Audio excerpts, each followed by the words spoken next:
Shalom bakundwa ba Hurikanani TV, ndabaramukije cyane mbifuriza amahoro ya Kristo Yesu mwaganze imitima yanyu. Turashimiye ku gitondo cy'Imana mwami Yesu aduhaye ukuganira ijambo ry'Imana. Reka dusenge.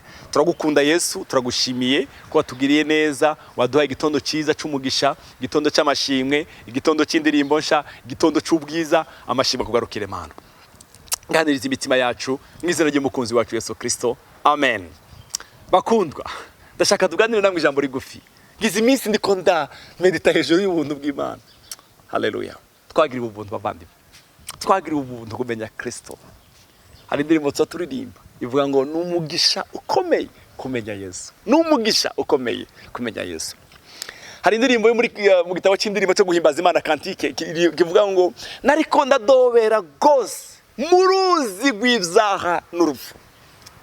Maze ubuntu bw'umwami wanje Yesu Kristo buraza burandobesha wa musaraba. Turashima Imana yadukuye kwa Satani. Turagushima Imana yatwimuye idukura mu mwijima itwimure mu bwahame bw'umwana wawe ikunda. Turashimira kubw'ubuntu bwa Kristo. Bene data bareke vuga kubuntu bwa Yesu. Burangyoheye cyane muri no minsi. Reka nsome mu gitabo cy'Abayefeso. Icyete Paulo yandikiye Abayefeso igice cya kabiri umurongo dutangire ku murongo wa mbere kumanuka gatoya. Namwe yarabagize bazima hamwe mwari mupfuye mwishwe n'ibicumuro by'ivyaha byanyu. Yatugize bazima, ubu turi bazima, ubu turi degenza, ubu turabana mu bwaha. Namwe yabagize bazima, twagizwe bazima kubera iki? Kubera ubuntu. Umurongo wa kabiri.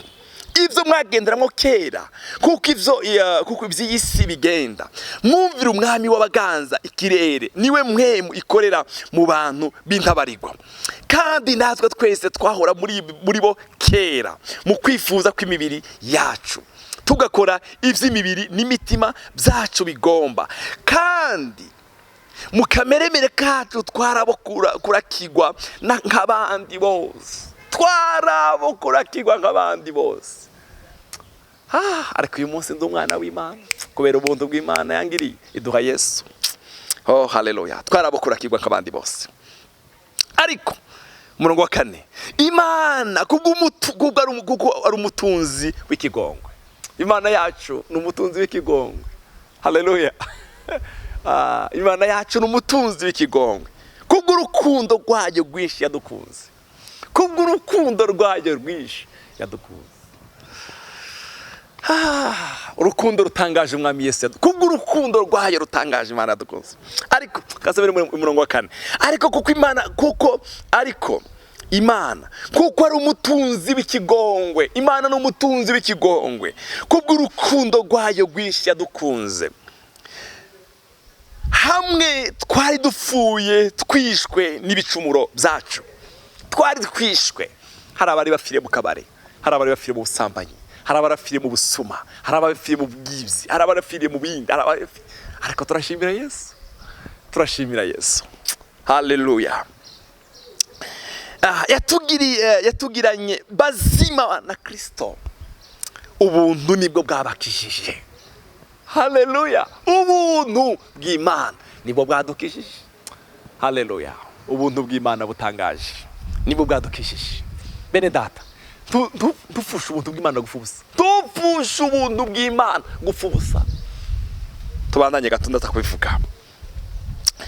Yatuzuranye nawe, atwicarikana nawe ahantu ho mwijuru. Turi muri Kristo Yesu. Ubuntu bw'Imana yaratuzuranye nawe. Haleluya. Atwicarikana nawe ahantu ho mwijuru. Muri Kristo Yesu niho twicaye. Kubera iki? Kubera ubuntu butangaje bw'Imana. Kubera ubuntu butangaje bw'Imana. Ndico nduno munsi kubera ubuntu nagiriwe. Haleluya.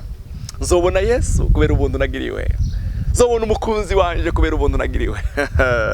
Haleluya, haleluya. Asifiwe Yesu. Umurongo w'indwi. Kugira ngo mu bihe bizoza ize yerekana itunga rihebuje ry'ubuntu bwayo mu kutugirira neza muri Kristo Yesu. Ubuntu nibwo bwabakijije kubwo kwizera. Haleluya. Kubwo kwizera Kristo Yesu ubuntu bw'Imana bwaradukijije. Bwadukijije iki? Inyota y'iby'isi. Ubuntu bwa Kristo Yesu nibwo buzotujana mu ijuru. Ndagushimira Yesu kubw'ubuntu watugiriye. ndagushima mukunzi wanje kubw'ubuntu watugiriye. Haleluya. Nabyo nyine ntibyavuye kuri mwebwe, n'ingabire y'Imana. Ubwo buntu ntibyavuye kuri twebwe, n'ingabire y'Imana. Haleluya. Ubuntu nibwo bwabakishije kubwo kwizera.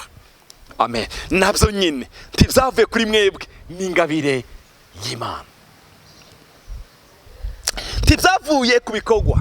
Nta gikorwa nakoze kugira ngo ngirirwe imbabazi. Oya, n'ubuntu bw'Imana. Kugira ngo hoye kugira uwirata. Umurongo wa 10 nkunda cyane. Kuko turi ibiremwa byayo, twaremewe muri Kristo. Haleluya. Kuko ubuntu bw'Imana naremewe muri Kristo. Naremewe muri Kristo, nawe waremewe muri Kristo. Muri Kristo Yesu ngo dukore ibikorwa byiza ivy'Imana yateguye kera kugira ngo tubigenderemo. Hari ibikorwa Imana yaraduteguriye kera, nizo two turabigenderamo kubera ubuntu bw'Imana. Ndico kubera ubuntu bw'Imana. Ndico kubera ubuntu bw'Imana. Ndashaka ndakubwira ikintu kimwe Paulo yabwiye Abaroma igice cya 6. Ndaza kurangiriza muri Tito igice cya 6. Igice cya 6 murongo wa mbere. Nuko tuvuga iki? Mbega twame dukora ibyaha kugira ngo ubuntu bw'Imana bugwire? Dukora ibyaha kubera ubuntu bw'Imana? Oya. Ikintu ndakanababwira ikintu ubuntu budukorera. Ubuntu budukorera ngiki cyanditse muri Tito igice cya mbere igice cya 2 umurongo wa 11. Haravuga ngo kuko ubuntu bw'Imana bwaserutse buzanira abantu bose agakiza. Ngiki icy'ubutumwa ubuntu bwatuzaniye, bwazaniye abantu bose agakiza. Nahawe agakiza kubw'ubuntu.